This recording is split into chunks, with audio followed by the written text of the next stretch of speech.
कानपुर से बड़ी खबर है, जहां की अंतर्राष्ट्रीय ठगी का मामला का खुलासा हुआ है। इस खुलासे के तहत अब सामने आया है कि कई देशों से रुपयों का ट्रांसफर हुआ है। कानपुर पुलिस कमिश्नर ने दी ये जानकारी। नेशनल सिक्योरिटी के नजरिया से भी इसे देखा जा रहा है। दुबई में बना रखी थी 12 अलग अलग नाम की कंपनी। अब तक 970 करोड़ रुपए का फ्रॉड सामने आया है।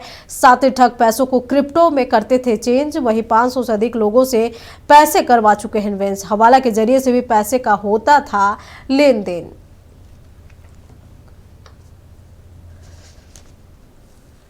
तो बड़ी खबर आपको बता रहे हैं, जहां अंतर्राष्ट्रीय ठगी मामले का कानपुर पुलिस ने खुलासा किया है। रिमांड में सामने आई कई चौंकाने वाली जानकारी। कई देशों से रुपयों का ट्रांसफर हुआ है। कानपुर पुलिस कमिश्नर ने ये जानकारी दी है। जो कोतवाली क्षेत्र में कोतवाली थाने पे 5/25 लिखा है, कोड 20 का केस लिखा है, जिसमें 42 लाख का धोखाधड़ी हुई है।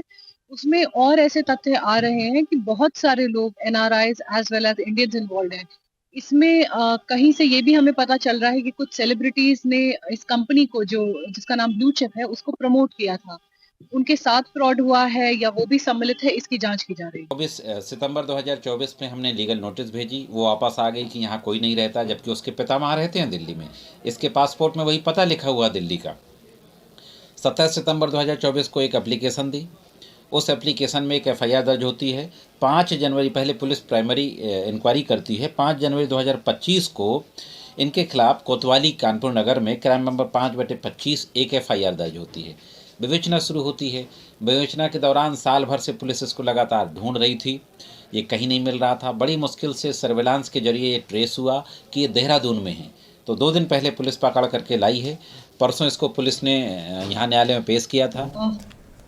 इस खबर पर अधिक जानकारी के लिए हमारे सहयोगी कानपुर से लाइव जुड़े हुए हैं अभय त्रिपाठी जी। बड़ी खबर है, जहां की अंतर्राष्ट्रीय ठगी के मामले का खुलासा हुआ है। बताया जा रहा है कि 970 करोड़ की ठगी हुई है। कितना बड़ा ये मामला और क्या कुछ इस पर कार्रवाई हुई है? कानपुर में अंतर्राष्ट्रीय ठग रवीन्द्र नाथ सोनी को पकड़ा गया है। ये दुबई में एक कंपनी बनाकर लोगों को ज्यादा मुनाफा का झांसा देकर लोगों से पहले ग्रुप बनाकर इन्वेस्टमेंट करता था, और उसके बाद उनकी जब लंबी रकम लग जाती थी तो उसको ठग के फरार हो जाता था। इसमें कई बड़े सेलिब्रिटी जो हैं, जो सोनू सूद हैं, द ग्रेट खली हैं, इनके नाम से भी इसने पूछताछ में पुलिस को बताया है कि ठगी कर रखी थी।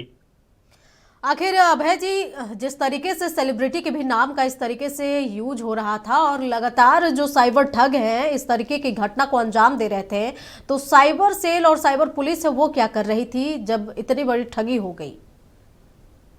पिछले 2 वर्षों से इसके खिलाफ कानपुर में 42 लाख का ठगी का मामला दर्ज किया गया था थाना कोतवाली में। पिछले 2 वर्षों से इसकी तलाश की जा रही थी। काफी मेहनत के बाद पुलिस को ये देहरादून में इसकी लोकेशन ट्रेस हुई और 2 दिन पहले इसको वहां से अरेस्ट किया गया और कानपुर कोर्ट में पेश किया गया। क्या पूछताछ में कुछ सामने आई है? पूछताछ में इसने बताया है कि ये सेलिब्रिटियों का नाम का भी यूज करता था और नाम उनके नाम से भी ठगी की है इसने।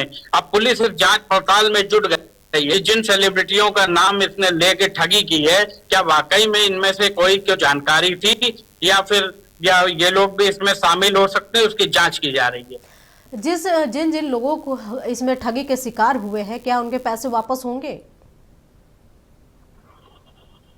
ठगी की जो अभी रकम है उनमें से तो उतनी बड़ी रकम है, उसमें से अभी बहुत कम बरामदगी पुलिस ने की है। बाकी अभी इस पे जांच पड़ताल चल रही है। पुलिस इसको रिमांड पे भी लेगी और उसके बाद इससे व्यापक पूछताछ होने के बाद ही ये हो पाएगा। 2 रुपया इसने ठगा है, उसका कहाँ इन्वेस्टमेंट किया है, इसके गैंग और गिरोह में कौन कौन से सदस्य हैं और कितनी बड़ी इसकी संख्या है जो इस तरीके के कामों में लिप्त है। चलिए अभय जी, तमाम जानकारी के लिए आपका बहुत बहुत शुक्रिया। तो बड़ी खबर आपको बता रहे हैं कानपुर से, जहां की अंतर्राष्ट्रीय ठगी का खुलासा हुआ है। रिमांड में कई चौंकाने वाली जानकारी सामने आई है। ये जो ठग है, सोनू सूद, ग्रेट खली का नाम का भी यूज करके भोले भाले पब्लिक को अपने ठग का शिकार बनाते थे और ठगी को अंजाम देते थे।